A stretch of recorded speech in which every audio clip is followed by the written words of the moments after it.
بسم الله الرحمن الرحيم. பேரன்பிற்கும் பெருமதிப்பிற்கும் உரிய எல்லாம் வல்ல அல்லாஹுவின் நல்லடியார்களே, தமிழ்நாடு தௌஹீத் ஜமாத் ஏற்பாடு செய்துள்ள இந்த மார்க்க நிகழ்ச்சியில் நாமெல்லாம் பங்கேற்றிருக்கிறோம். நிகழ்ச்சிக்குள் செல்வதற்கு முன்னால் இந்த சபையில் நாம் ஒவ்வொருவரும் கடைபிடிக்க வேண்டிய ஒரு முக்கியமான ஒழுங்குமுறையை அறிந்து கொள்ள வேண்டும். பொதுவாக மார்க்கம் பேசப்படுகின்ற சபைகளில் மக்களுக்கு அதிகமாக தூக்கம் வருவதை நம்ம பார்க்கிறோம். மார்க்கமல்லாத மற்ற விஷயங்களை பற்றி பேசிக் கொண்டிருந்தால் தூக்கம், சடைவு, இது போன்ற இடையூறுகள் ஏற்படுவதில்லை. ஆனால் மார்க்கத்தை பற்றி பேச ஆரம்பித்து விட்டால் தூக்கம் எங்கிருந்து வருகிறது என்றே தெரியாது. சில பேர் அந்த பக்கம் உறங்கிட்டு இருப்பாங்க, சில பேர் சிந்தனை வேற பக்கம் செலுத்திக் கொண்டிருப்பார்கள். இப்படி இந்த உபதேசத்தை கேட்க விடாமல் செய்வதற்கு சைத்தான் சில தவறான எண்ணங்களை, சில காரியங்களை நம்மிடத்துல ஏற்படுத்துவான். ஆனா நம்ம ரொம்ப கவனமாக இருக்கணும். ஏன்னா நம்ம செய்து கொண்டிருக்கக்கூடிய இந்த காரியம் இருக்கிறது, இது இறைவனுக்கு ஒப்பான, மிகவும் இறைவன் விரும்பக்கூடிய ஒரு நல்ல காரியம். தொழுகை வணக்கமாக இருப்பதை போல், நோன்புக்கு இறைவன் நற்கூலியை வழங்குவதை போல், தான தர்மங்களை இறைவன் விரும்புவதை போல், மார்க்கத்தை பற்றி சொல்வதையும் அந்த மார்க்கத்தை கேட்பதற்காக நாம் அமர்வதையும் இறைவன் மிகவும் விரும்புகிறான். இதுபோன்ற சபைகளுக்கு என்று நபிகள் நாயகம் ஸல்லல்லாஹு அலைஹி வஸல்லம் அவர்கள் பல சிறப்புகளை கூறியிருக்கிறார்கள். சஹீஹ் முஸ்லிம்ல ஒரு ஆதாரப்பூர்வமான செய்தி பதிவு செய்யப்பட்டிருக்கிறது. நபிகள் நாயகம் ஸல்லல்லாஹு அலைஹி வஸல்லம் அவர்கள் சொல்கிறார்கள், மஜ்தமா கௌமுன் ஃபீ பைத்தி மின் புயூத்தில்லாஹி, ஒரு கூட்டம் அல்லாஹ்வுடைய ஆலயத்திலே ஒன்று கூடி, யத்லூன கிதாபல்லாஹ், இறைவனுடைய வேதத்தை படிக்கிறார்கள், யததாரஸூனஹு பைனஹும், அல்லாஹ்வுடைய வேதம் தொடர்பாக தங்களுக்கிடையே அவர்கள் கருத்து பரிமாற்றம் செய்து கொண்டால், இல்லா நஸலத் அலைஹிமுஸ் ஸகீனத்து, அவர்கள் மீது அல்லாஹ்வின் அருள் இறங்காமல் இருப்பதில்லை. நாம் ஒன்று கூடி இறைவனுடைய வேதத்தை பற்றி, இறைவன் என்ன சொன்னான், நமக்கு எந்த வழிகாட்டலை கொடுத்திருக்கிறான் என்று நாம் ஆலோசித்தால், கருத்து பரிமாற்றம் செய்து கொண்டால், அல்லாஹ்வுடைய அருள் உடனே நமக்கு இறங்குகிறது. வஸீயத்துஹுமுர் ரஹ்மத்து, அல்லாஹ்வின் கிருபை அந்த மக்களை சூழ்ந்து கொள்கிறது. வஹஃபத்துஹுமுல் மலாயிகத்து, வானவர்களும் இந்த மக்களை சூழ்ந்து கொள்கிறார்கள். வதக்கரஹுமுல்லாஹு தஆலா ஃபீமன் இந்தஹு, எவ்வளவு சிறப்பு பாருங்க. நாம ஈடுபட்டு இருக்கக்கூடிய ஒரு காரியத்துக்கு அல்லாஹ் எவ்வளவு நன்மைகளை தருகிறான். இவர்களை பற்றி அல்லாஹ் தன்னிடத்தில் உள்ள வானவர்களிடம் சிறப்பித்து பேசுகிறான், புகழ்ந்து பேசுகிறான். இப்படி ஏராளமான சிறப்புகள் இருப்பதாக நபிகள் நாயகம் ஸல்லல்லாஹு அலைஹி வஸல்லம் சொல்றாங்க. இந்த சபையில நம்முடைய கண்களுக்கு மனிதர்கள் தான் தென்படுகிறார்கள். ஆனால் நபிகள் நாயகம் ஸல்லல்லாஹு அலைஹி வஸல்லம் சொல்றாங்க, அல்லாஹ்வுடைய வேதத்தை பற்றி, மார்க்கத்தை பற்றி ஒரு சபையில் பேசப்பட்டால் அந்த சபையில் வானவர்கள் வருகிறார்கள். இந்த சபையில இப்ப வானவர்கள் இருப்பாங்க, அது நமக்கு தெரியாது, நம்முடைய கண்களுக்கு தெரியாது. ஆனால் வானவர்கள் இருக்கிறார்கள், அல்லாஹ்வுடைய அருள் கிடைக்கிறது. ஆக இந்த அருள், அல்லாஹ்வின் அமைதி, இதெல்லாம் நமக்கு எப்போது கிடைக்கும்? இந்த சபையை நாம் சரிவர பயன்படுத்திக் கொண்டால்தான், இங்கு சொல்லப்படுகின்ற விஷயங்களை செவிதாழ்த்தி கேட்டு மனதில் ஆழ பதிய வைத்துக் கொண்டால்தான் இந்த சபைக்குரிய சிறப்புகள், நன்மைகள், பரிசுகள், இவற்றையெல்லாம் நாம் அடைய முடியும். அன்பிற்குரிய சகோதர சகோதரிகளே, இன்றைய உலகத்தில் வாழக்கூடிய மனிதர்களை ரெண்டு வகைகளாக பிரிக்கலாம். ஒரு வகையினர் அல்லாஹ்வை, கடவுளை நம்பக்கூடியவர்கள், இன்னொரு வகையினர் இறைவனை நம்பாத நாத்திகர்கள். இரண்டு வகையினர்களாக மக்கள் வாழ்கிறார்கள். கடவுளை நம்பாதவர்களை பொறுத்தவரை அவர்கள் குறைவாக இருந்த இருந்தாலும் அவங்கள மனித லிஸ்ட்ல சேர்க்க வேண்டிய அவசியமே இல்லை. ஏன்னா அவங்க சொல்லிக்கிட்டாங்க, அவங்களே சொல்றாங்க, எங்களுடைய மூதாதையினர் குரங்கு. எங்க இருந்தப்பா நீங்களா வந்தீங்க அப்படின்னு கேட்டா, நாங்க குரங்குல இருந்து வந்தோம். அவங்க கருத்துப்படி அவங்களாம் குரங்குகள். அதனால அவங்களை மனித இனத்துல சேர்க்க வேண்டியதே இல்லை. இறைவனை நம்ப வரக்கூடிய மக்களை எடுத்துக்கொள்வோம். இறைவன் ஒருவன் இருக்கிறான், கடவுள் ஒருவன் இருக்கிறான் என்று நம்புகிறார்கள். இப்படி நம்பக்கூடிய மக்கள் பல சமுதாயத்தர்களாக இருக்கிறாங்க. இந்த மக்கள் இறைவனை நம்புகிறார்கள், இறைவன் தான் மனிதனை படைத்தான் என்று நம்புகிறார்கள். மனுஷனா இறைவன் படைத்திருக்கான். இறைவனால் உருவாக்கப்பட்ட படைப்புகளிலேயே தலை சிறந்த படைப்பு மனித படைப்பு தான். இறைவனால் இந்த உலகத்தில் உருவாக்கப்பட்ட உயிரினங்களிலேயே உயர்வான உயிரினம், எல்லா உயிரினத்தையும் அடக்கி ஆளக்கூடிய சக்தி வாய்ந்த உயரிய படைப்பு மனித படைப்பு தான் என்று எல்லோரும் புரிந்து வைத்திருக்கிறார்கள். இறைவனை நம்பக்கூடியவர்கள் முஸ்லிம்களை தவிர மற்ற எல்லா மக்களிடத்திலையும் இறைவன் நம்மளை படைச்சான்னு சொல்றீங்கல்ல, எதுக்கு படைச்சார் இறைவன்? இறைவன் இந்த மனிதனை இந்த உலகத்தில் படைத்ததற்கு என்ன காரணம்? மனிதன் இந்த உலகத்தில் படைக்கப்பட்டது நோக்கம் என்ன, லட்சியம் என்ன, குறிக்கோள் என்ன என்று கேள்வி கேட்டால் அவங்களுக்கு பதில் சொல்ல முடியாது. ஆமா, கடவுள் ஒருத்தன் இருக்கிறான், இறைவன் ஒருத்தன் இருக்கிறான், அவன் தான் நம்மளை படைச்சான், மற்ற உயிரினங்களுக்கு இல்லாத பல சிறப்புகளையும் கொடுத்திருக்கிறான். ஆமா, எதுக்கு கொடுத்தான் அது தெரியாது அவங்களுக்கு.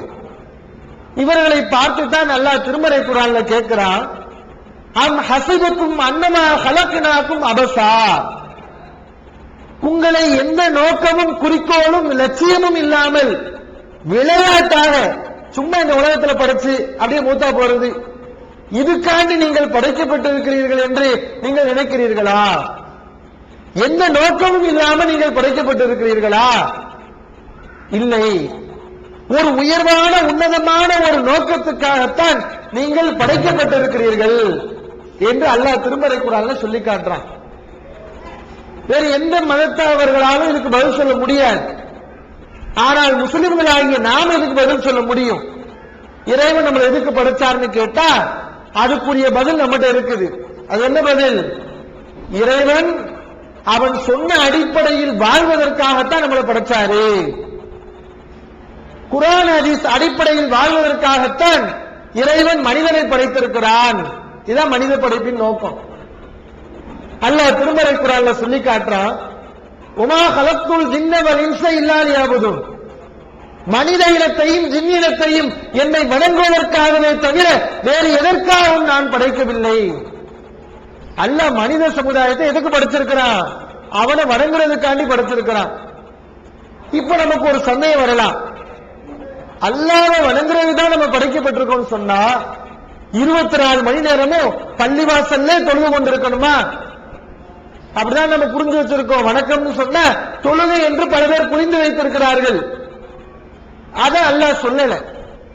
அல்லாஹ் வணங்கணும். தொழுகை என்பது இறைவனை வணங்கக்கூடிய பல முறைகள்ல ஒரு முறை. இறைவனை நம்ம பல வழிகளில் வணங்கலாம், பல முறைகளில் வணங்கலாம். வணக்கம்னா என்ன? அல்லாஹ் ஒரு வேதத்தை தந்திருக்கிறான். அந்த வேதத்துக்கு விளக்கமாக வழிகாட்டியாக ஒரு இறை தூதர் முஹம்மது ஸல்லல்லாஹு அலைஹி வஸல்லம் அவர்களை அல்லாஹ் அனுப்பி இருக்கிறான். அந்த வேதம் காட்டிய வழியில், அந்த இறை தூதர் காட்டிய போதனையில் யார் வாழ்கிறார்களோ, தன்னுடைய சொல், செயல், நடத்தை, பேச்சு, பாவனை எல்லாவற்றையும் மார்க்கம் காட்டிய அடிப்படையில் யார் அமைத்துக் கொள்கிறாரோ அவர் இறைவனை வணங்குகிறார். இஸ்லாமிய மார்க்கத்தை பொறுத்தவரை ஒரு மனிதன் பிறந்ததிலிருந்து மரணிக்கிற வரைக்கும் அவன் எப்படி வாழ வேண்டும் என்பதை கற்றுத்தரக்கூடிய மார்க்கம். பிறந்திலிருந்து மரணிக்கிற வரைக்கும் வியாபாரம் செய்வது எப்படி, இஸ்லாம் அதிலே ஒழுங்குமுறைகளை சொல்லிக் கொடுக்குது. வியாபாரம் செய்யணுமா, அதுல பொய் இருக்கக்கூடாது, ஏமாற்றக்கூடாது, பொருளுடைய குறையை மறைக்கக்கூடாது, ஆகமான வழியில சம்பாதிக்கணும் என்று வியாபாரத்தில் இஸ்லாம் ஒழுங்குமுறைகளை சொல்லித் தருகிறது. இந்த ஒழுங்குமுறைகளை பேணி ஒருவர் வியாபாரம் செய்கிறார். அவர் 6 மணி நேரம் என்ன, 8 மணி நேரம் என்ன, 10 மணி நேரம் என்ன, எவ்வளவு நேரம் வியாபாரம் செஞ்சாலும் இஸ்லாம் சொன்ன அடிப்படையில் ஹலாலான வழியில் அவர் பொருளாதாரத்தை ஈட்டினால் அவரும் அல்லாஹ்வை வணங்குகிறார். குடும்பம் நடத்துறோம்.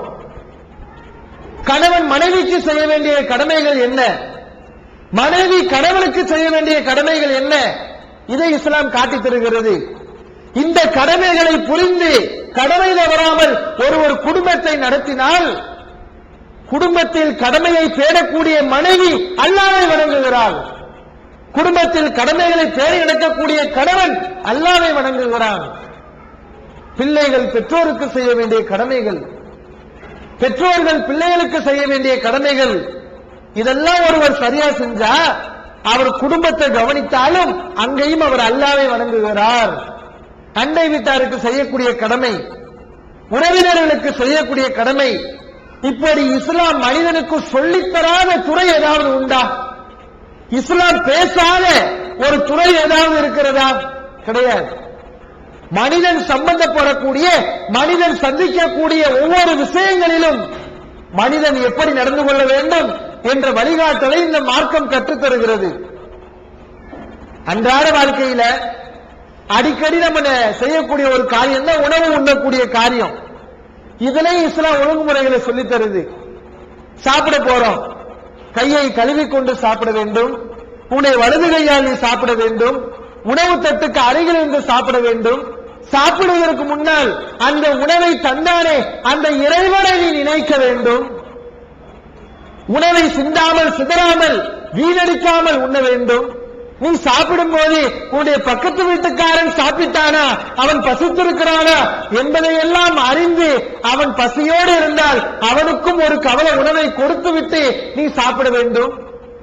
இவ்வளவு ஒழுங்குமுறைகளை வழிகாட்டல்களை அல்லாஹ்வுடைய மார்க்கம் சாப்பிடுற விஷயத்துல சொல்லிக் கொடுக்குது.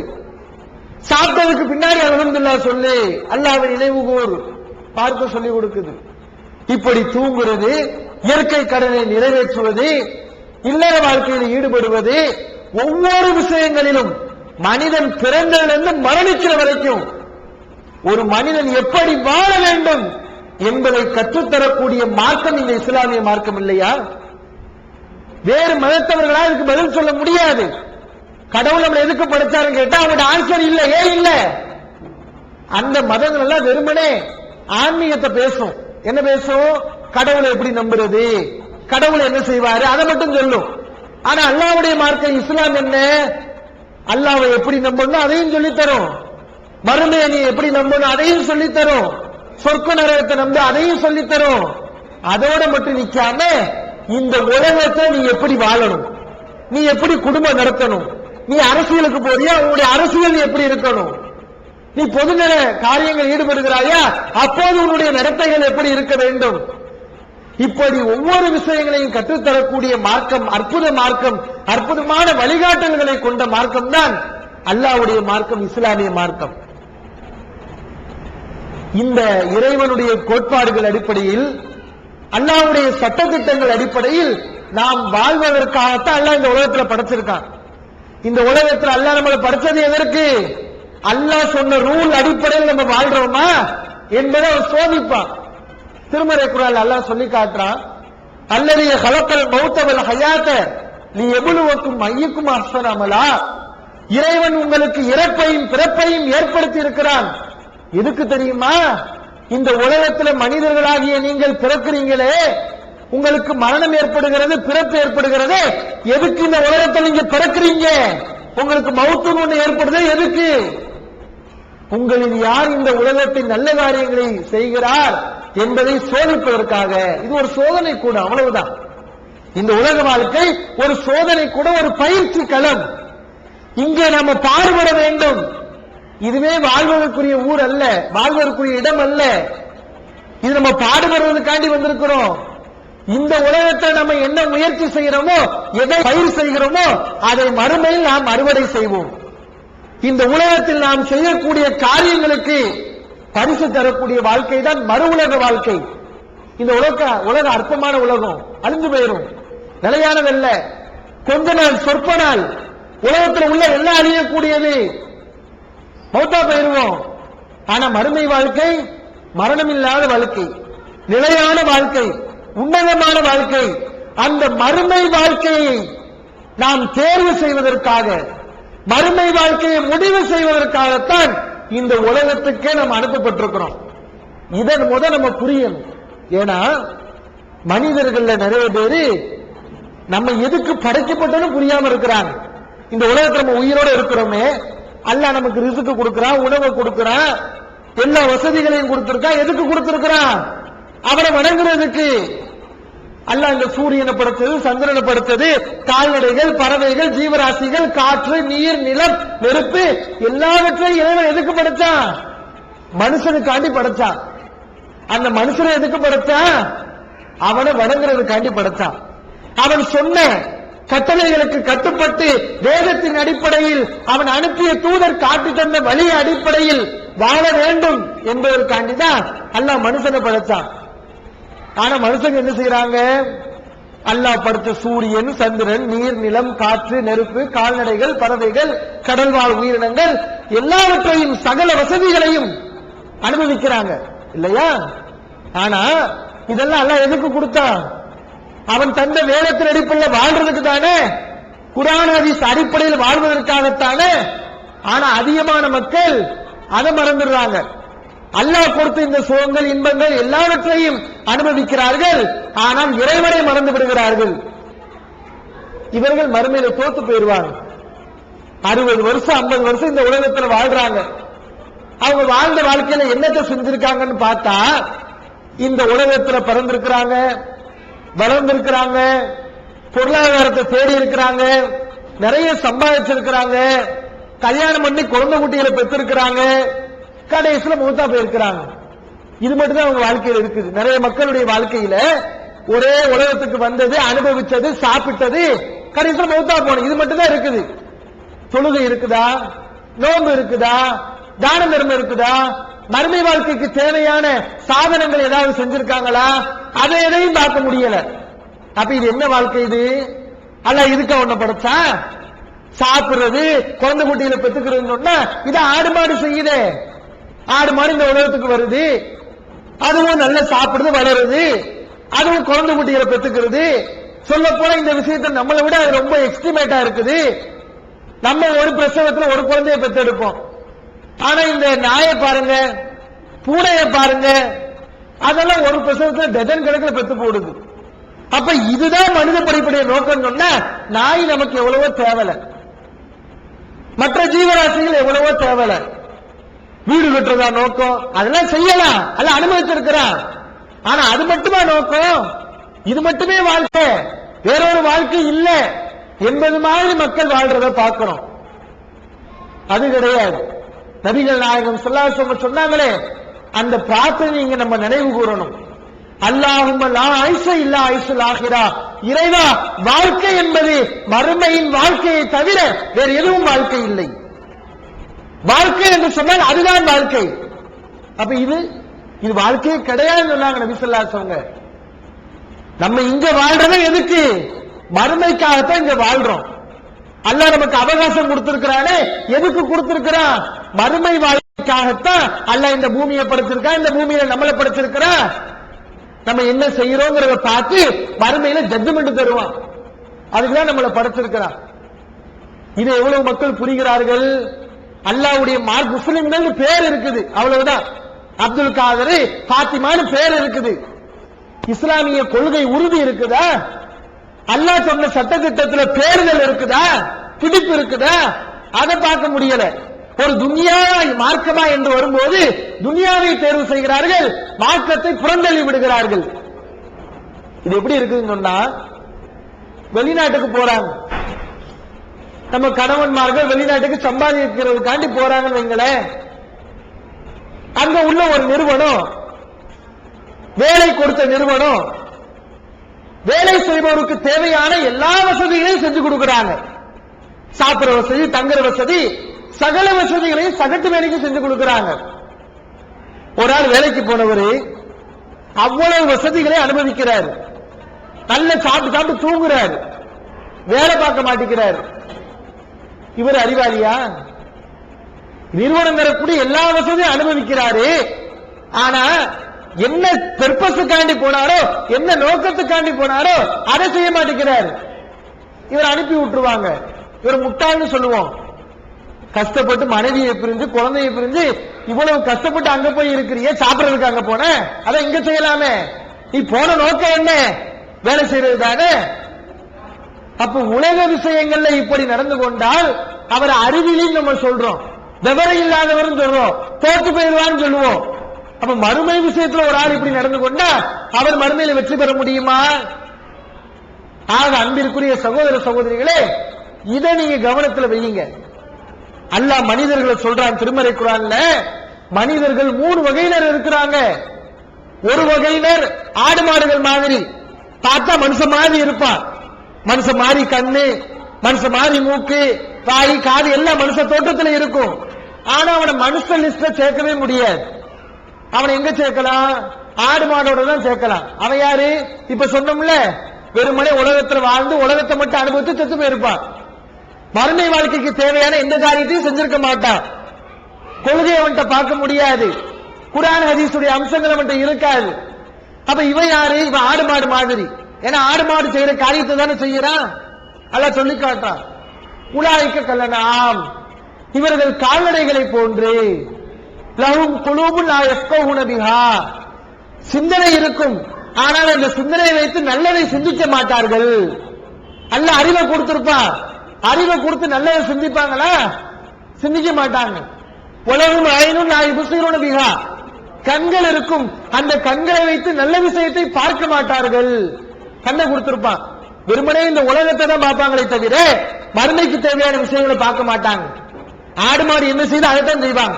ஆடு மாடு அப்படியே தீனியை தேடுதுல, இறைய தேடுதுல, அப்படி இறைய தேடி திரிவாங்களே தவிர மறுமைக்கு தேவையான அமல்கள், வணக்க வழிபாடுகள், இறைவனை துதிபாடுவது, இதெல்லாம் அவங்க வாழ்க்கையில் பார்க்க முடியாது. உலகும் ஆதானு லா யஸ்மஊன பிஹா, காதுகள் இருக்கும், காது இருக்கும், ஆனா நல்ல விஷயத்தை கேட்க மாட்டான்.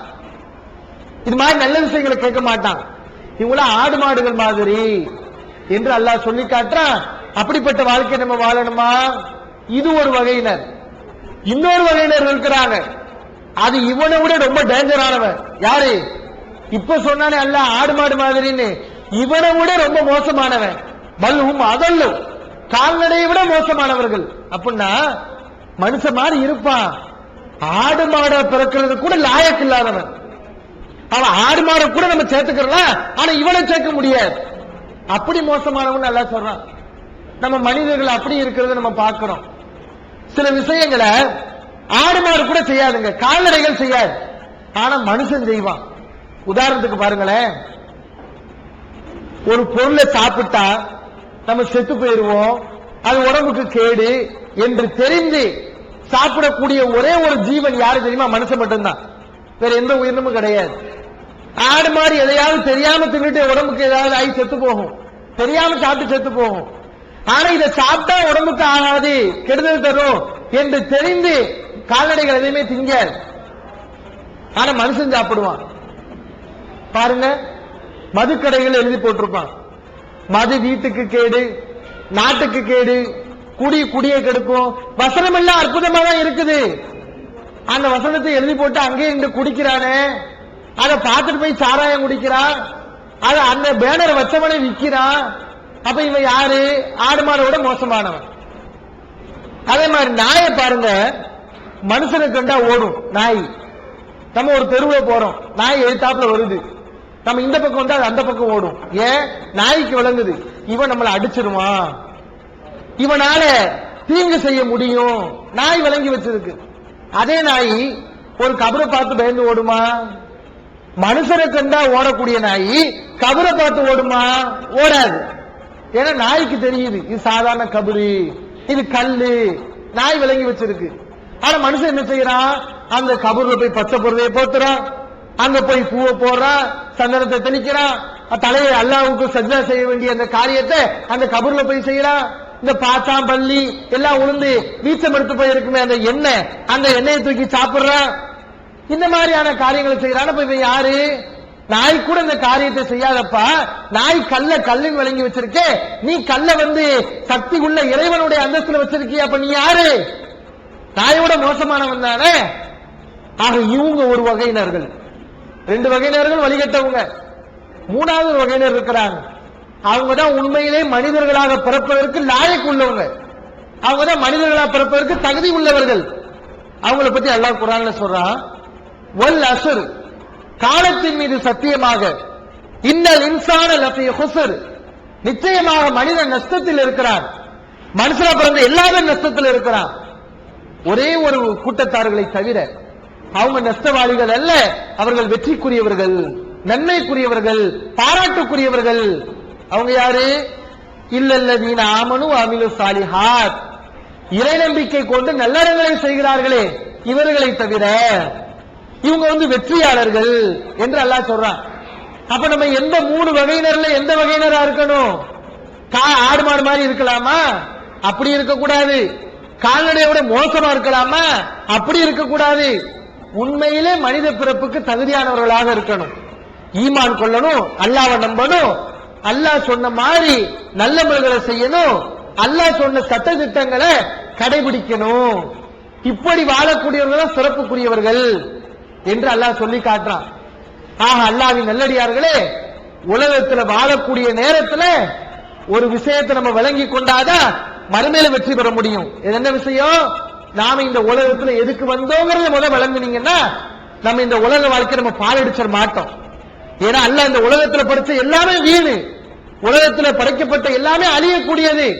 ஆனால் ஒன்னே ஒன்னு விலை மதிப்பற்றது உலகத்துல உள்ளது. என்ன தெரியுமா? அல்லாஹ் நமக்கு தந்திருக்கக்கூடிய ஆயுட்காலம், அவகாசம். கெடு தந்திருக்கிறானே, சொல்லுவாங்க காலம் பொன் போன்றது அப்படின்னு சொல்லுவாங்க. இஸ்லாமிய நம்பிக்கை அடிப்படையிலையும் காலம் பொன் என்ன, பொன்னை விட மேலானது.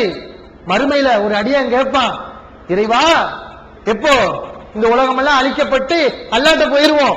அப்போ ஒரு மனுஷன் கேட்பான், இறைவா லவுலா அகர்தனில அதலின் கரீப், எனக்கு கொஞ்சம் அவகாசம் கொடு, இந்த உலகத்துக்கு சென்று நான் தர்மம் செய்து நல்லவனாக ஆகிவிடுகிறேன். கொஞ்சம் எனக்கு அவகாசம் கொடு, கொஞ்சம் ஒரு சிறிய நிமிஷம் கொடு. அல்லாஹ்ட்ட கேட்பான். அல்லாஹ் கொடுப்பானா? கல்லா, உனக்கு முடியாது, மறுத்து விடுவான். ஆக இந்த உலகத்தில் வாழும் போது நம்ம சுதாரிச்சுட்டு கொண்டாதான், நம்ம நம்முடைய அறிவை பயன்படுத்தி யோசித்துக் கொண்டால், மறுமை வாழ்க்கைக்கு தேவையான அமல்களை செஞ்சு கொண்டாதான் நம்ம அறிவாளி, தப்பிக்க முடியும். உலகத்தில் ஒரு ஊருக்கு போறோம், தப்பான வழியை தேர்வு செஞ்சுட்டோம். இப்ப என்ன பண்ணலாம்? சரியான வழி எதுன்னு கேட்டு திரும்ப சரியான வழியில போய் அந்த ஊருக்கு போய் சேரலாம். இது உலகத்துல சாத்தியம். ஆனா மறுமையில வாழும்போது தாண்டவண்டித்தனமா வாழ்ந்துட்டோம், அல்லாஹ் சொன்ன போதனைகளை மறந்துட்டோம், நம்ம இஷ்டப்படி இஸ்லாமெல்லாம் பார்க்கவே இல்லை. இப்படி வாழ்ந்து மௌத்தா போயிட்டா மறுமையில அல்லாஹ்ட்ட எனக்கு கொஞ்சம் அவகாசம் கூட, நான் சரியான பாதையில வாழ்ந்துட்டு வரேன்னு கேட்டா அல்லாஹ் கொடுப்பானா? வாசல் அடைக்கப்பட்டு போச்சு. நபிகள் நாயகம் ஸல்லல்லாஹு அலைஹி வஸல்லம் அவர்களோட ஒரு நபித்தோழர் கேட்டார். இந்த செய்தி தப்ரானியில பதிவு செய்யப்பட்டிருக்கிறது, ஆதாரப்பூர்வமான செய்தி. என்ன? ஐயில் மூமினின் அக்கியசு, அல்லாஹ்வின் தூதரே, இறை நம்பிக்கையாளர்களில் அறிவாளி யார்? யார் அறிவாளி என்று ஒரு நபித்தோழர் நபிகள் நாயகம் ஸல்லல்லாஹு அலைஹி வஸல்லம் அவர்களிடத்திலே கேட்கிறார். நபிகள் நாயகம் ஸல்லல்லாஹு அலைஹி வஸல்லம் என்ன பதில் சொல்றாங்க தெரியுமா? அக்ஸருஹும் லில் மௌத் ذிக்ரா, அவர்களின் மரணத்தை யார் அதிகம் நினைக்கிறாரோ அவன் தான் அறிவாளி. வஹ்சனுஹும் இஸ்திஅதாதன் قبل ان ينزل به, அந்த மரணம் தனக்கு சம்பவிப்பதற்கு முன்பாகவே அழகிய முறையில் அந்த மறு உலக வாழ்க்கைக்காக தயாராகி கொள்ளக்கூடியவன் தான் அறிவாளி. நபிகள் நாயகம் ஸல்லல்லாஹு அலைஹி வஸல்லம் அழகாக சொன்னாங்க, மௌத்தை நீ அதிகமா நினைக்கணும். வாழக்கூடிய நேரத்துல நினைக்கணுமா? ஆமா, நம்ம திடீர்னு மௌத்தா போயிட்டா என்ன செய்யறது? நேற்று வரைக்கும் நம்ம கூட இருந்தாரு பக்கத்து வீட்டுக்காரர், இன்னைக்கு ஆளை காணா. நம்ம நண்பர் இருந்தாங்க மௌத்தா போயிட்டாங்க, நம்ம வாப்பா நம்ம கூட சுத்திட்டு இருந்தா திடீர்னு ஆளை காணா. எல்லாரும் கபருக்கு போயிட்டாங்களே, நம்மளும் நாளைக்கு கபருக்கு தானே போறோம். அப்ப அந்த வாழ்க்கைக்கு என்ன செஞ்சிருக்கிறோம்? எல்லா பேரும் மௌத்தா போக போறோம், நம்மளும் மௌத்தா போக போறோம், மாற்று கருத்து இல்ல. அந்த மரண வாழ்க்கைக்கு பின்னாடி ஒரு வாழ்க்கை இருக்கு, நிலையான வாழ்க்கை, மௌத்தே இல்லாத வாழ்க்கை. சொர்க்கம் சொன்னா சொர்க்கம், மௌத்தே கிடையாது. நரகம் சொன்னா நரகம், மௌத்தே கிடையாது. அந்த வாழ்க்கைக்கு என்ன செஞ்சோம் என்று புரிந்து மரணத்தை நினைத்து வாழக்கூடியவர்கள், மரண வாழ்க்கைக்கு தயாராகக்கூடியவர்கள், இவங்க தான் அறிவாளி. நபிகள் நாயகம் ஸல்லல்லாஹு அலைஹி வஸல்லம் சொல்லி காட்டுறாங்க. இந்த மரணத்தை ஞாபகப்படுத்தக்கூடிய ஒரு அமல் நம்மகிட்ட இருக்குதா இன்னைக்கு? நபிகள் நாயகம் ஸல்லல்லாஹு அலைஹி வஸல்லம் சொன்னாங்க, இன்னைக்கு பெரும்பாலானவர் இதை கடைபிடிக்கிறதே இல்ல. மக்களே, கபர்களை ஜியாரத் செய்யறதை விட்டு உங்களை நான் தடுத்திருந்தேன். ஃபஸூருஹா, இப்போ உங்களுக்கு அனுமதி தருகிறேன், நீங்கள் கபர்களுக்கு மன்னரைகளுக்கு செல்லுங்கள். ஃபைன்னஹா துதக்கிருக்குமுல் ஆகிரா, ஏனென்றால் மன்னரைகளுக்கு நீங்கள் செல்வது உங்களுக்கு மறுமையை ஞாபகமூட்டும் என்று நபி ஸல்லல்லாஹு அலைஹி வஸல்லம் சொன்னாங்க. பொதுமையவாடிக்கு தான் போகணும். சில பேர் இந்த கபர் ஜியாரத்தை வச்சுக்கிட்டு தர்காவுக்கு போறாங்க.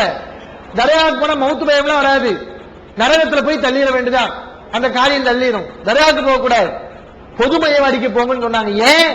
அந்த கபரை பார்த்து பயப்படணும். கபரை பார்த்து இந்த குழிக்குள்ளதான் நம்மளை நாளைக்கு வைப்பாங்க, நம்ம என்னத்தை செஞ்சிருக்கோம்? நபிகள் நாயகம் ஸல்லல்லாஹு அலைஹி வஸல்லம் சொன்னாங்களே, ஒருவர் இறந்து விட்டால் 3 விஷயங்கள் அவரை பின்தொடர்கிறது.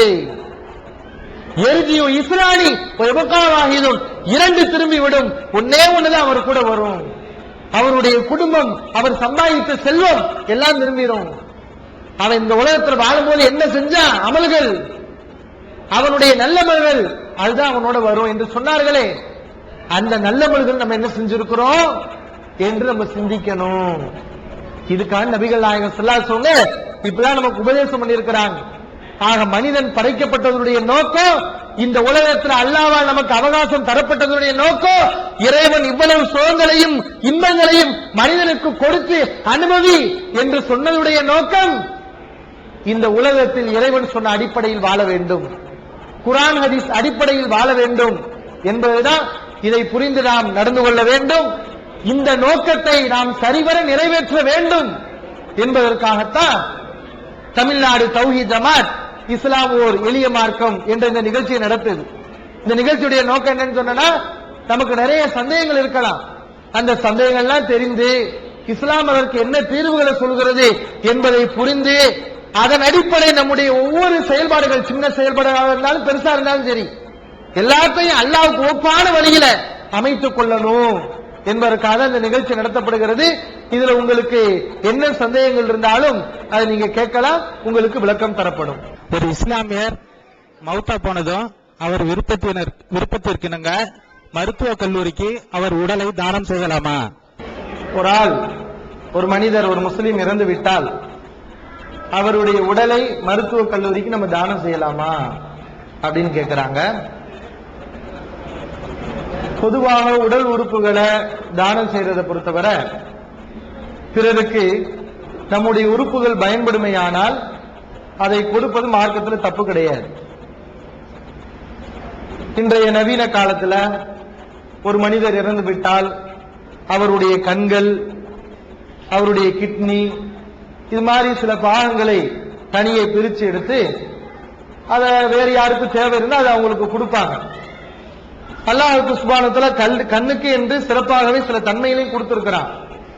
சில உறுப்புகள் மனிதன் இறந்து விட்டால் உடனே அந்த உறுப்புகளும் இறந்துரும்.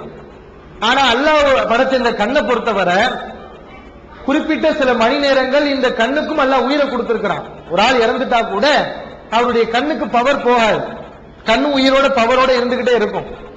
பிறருக்கு உபயோகம் அளிக்க வேண்டும், பிறருக்கு பயன்பட வேண்டும் என்பதற்காகவே இறைவன் இந்த மாதிரியான ஒரு ஏற்பாட்டை செய்திருக்கிறார். இதெல்லாம் நவீன காலத்தில் ஏற்படக்கூடிய ஒரு பிரச்சனைகள் தான். நபிகள் நாயகம் ஸல்லல்லாஹு அலைஹி வஸல்லம் அவர்கள் இந்த மாதிரியாக பிறருக்கு உதவி செய்யறத ஊக்குவிச்சிருக்கிறாங்க. உன்சுர் அகாக்க, உங்களுடைய சகோதரனுக்கு நீங்கள் உதவி செய்யுங்கள் அப்படின்னு சொல்லியிருக்கிறாங்க. அல்லாஹ் திருமறை குர்ஆன்ல என்ன சொல்றான்?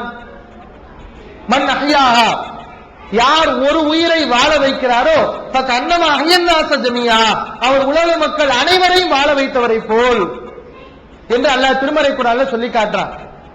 நம்ம இறந்துட்டோம், நம்முடைய உடல் மண்ணுக்கு போகிறது. ஆனால் நம்முடைய கண்கள் பிறருக்கு பயன்படுமையானால் அந்த கண்ணை வைத்து அவர் நல்லமல்களை செய்து அவர் இந்த உலகத்தில் நல்லவராக வாழ்வதற்கு அவர் அது பயன்படும் என்று சொன்னால் அதை நம்ம பிறருக்கு கொடுக்கிறது தப்பு கிடையாது, அது ஒரு நன்மையான காரியம்தான். நபிகள் நாயகம் ஸல்லல்லாஹு அலைஹி வஸல்லம் சொன்னாங்க, ஃபஸ்தஃப்தி கல்பக, உன்னுடைய உள்ளத்தை நீ கேட்டுப்பார். இதுக்கெல்லாம் நபிமொழிகள்ல நேரடியான ஆதாரத்தை பார்க்க முடியாது.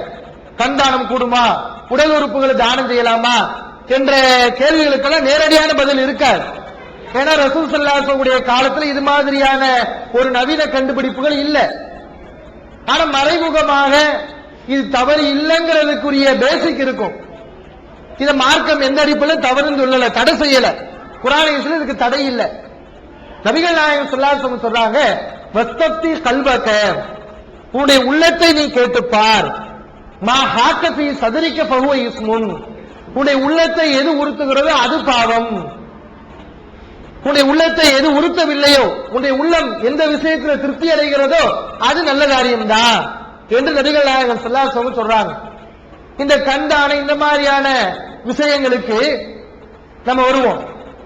இப்ப நமக்கு கண்ணு இல்ல, அடுத்தவங்களுக்கு கண்ணை தானம் செய்யலாமா என்று வரும்போதுதான் அது கூடுமா கூடாதா என்ற சந்தேகங்கள்லாம் எழுகிறது. நமக்கு கண்ணு இல்ல, ஒரு ஆள் என்ன செய்யறாரு, நான் கண்ணை கொடுக்கிறேன்னு முன் வர்றாரு. இப்ப நம்முடைய உள்ளத்தை நபிகள் நாயகம் ஸல்லல்லாஹு அலைஹி வஸல்லம் கேட்க சொல்றாங்க, உனக்கு இப்படி பாதிப்பு வந்து ஒரு ஆள் இப்படி முன் வந்தா அதை நீ அங்கீகரிப்பியா? நம்ம எல்லாரும் என்ன செய்வோம், நமக்கு அப்படி ஒரு குறை இருந்துச்சுன்னு சொன்னா தாராளமா கொடுங்க நான் ஏத்துக்கிறேன் அப்படிதான் நம்ம சொல்லுவோம். ஆக இந்த அடிப்படையில் நம்ம சிந்திச்சு பார்க்கிறது இஸ்லாத்துடைய ஒரு பேசிக் தான். ஆக இப்படி நம்ம பார்த்தோம் சொன்னோம்னா இந்த கண்டானம் உடல் உறுப்புகளை பிறருக்கு பயன்படுவதற்காண்டி கொடுக்கிறதுங்கிறது தவறு கிடையாது, அது மார்க்கத்தை அனுமதிக்கப்பட்டதுதான். ஆனா ஒரு விஷயத்தை நீங்க விளங்கிக்கிறணும், ஒட்டுமொத்தமா டோட்டல் பாடியையும் உடல்ல ஒரு குறிப்பிட்ட உறுப்பை பிறருக்கு பயன்படுவதற்காண்டி கொடுக்கிறது தப்பு கிடையாது. ஆனால் ஒட்டுமொத்த உடலையும் மருத்துவக் கல்லூரிக்காக நம்ம கொடுக்கிறது இருக்குதே, அது மார்க்கத்தில் அனுமதி இல்லை. ஏன் அனுமதி இல்லை? அது மார்க்கத்துடைய சட்ட திட்டங்களுக்கு குறுக்கீடாக அமைகிறது. ஒட்டுமொத்த உடலையும் நம்ம ஒரு கல்லூரிக்கு கொடுத்துட்டோம்னு சொன்னா மார்க்க அடிப்படையில் சில காரியங்களை நம்மால் செய்ய முடியாமல் போகிறது. நபிகள் நாயகம் ஸல்லல்லாஹு அலைஹி வஸல்லம் ஒரு உடலுக்கு செய்ய வேண்டும் என்று சொன்ன காரியங்களை நம்மளால செய்ய முடியாம போகுது. என்ன, ஒரு ஆள் இறந்துட்டா அவருடைய உடலை நம்ம என்ன செய்யணும், குளிப்பாட்ட வேண்டும் என்று நபிகள் நாயகம் ஸல்லல்லாஹு அலைஹி வஸல்லம் சொன்னாங்க. நிறைய வழிமுறைகளை காட்டி கொடுத்திருக்கிறாங்க. அதை ஒழுங்கா குளிப்பாட்டி அதை கஃனிட்டு அதை அந்த மையத்தை முன்னாடி வச்சு ஜனாசா தொழுது அதுக்காண்டி பிரார்த்தனை செஞ்சு அதற்கு பிறகு அந்த மையத்தை நம்ம அடக்கம் செஞ்சுகிறது. இப்படி எல்லாம் நபிகள் நாயகம் ஸல்லல்லாஹு அலைஹி வஸல்லம் சில ஒரு முஸ்லிம் இன்னொரு முஸ்லிமுக்கும் செய்யக்கூடிய கடமைகளை சொல்லி கொடுத்திருக்கிறாங்க. ஒரு ஆள் இறந்துட்டா ஒரு மொத்த உடம்பை நம்ம மருத்துவக் கல்லூரிக்கு கொடுத்துட்டோம்னு வைங்களேன், அவருக்கு நம்ம ஜனாசா தொலை வைக்க முடியுமா? உடலை வச்சு அவரை குளிப்பாட்ட முடியுமா? அல்லது குளிப்பாட்டினாலும் அவரை அடக்கம் செய்ய முடியுமா? ஜனாசாவை பின்தொடர்றது அந்த நன்மைகள்லாம் இருக்குதுல்ல. இந்த மாதிரியான காரியங்களை எல்லாம் நம்மளால செய்ய முடியாத ஒரு சூழல் ஏற்படுகின்ற காரணத்தால ஒட்டுமொத்த உடலையும் நம்ம கொடுக்கிறது மார்க்கத்தில் அனுமதி இல்லை. உடல்ல குறிப்பிட்ட பாகங்களை கொடுக்கிறதுக்கு மார்க்கத்தில் அனுமதி இருக்குது.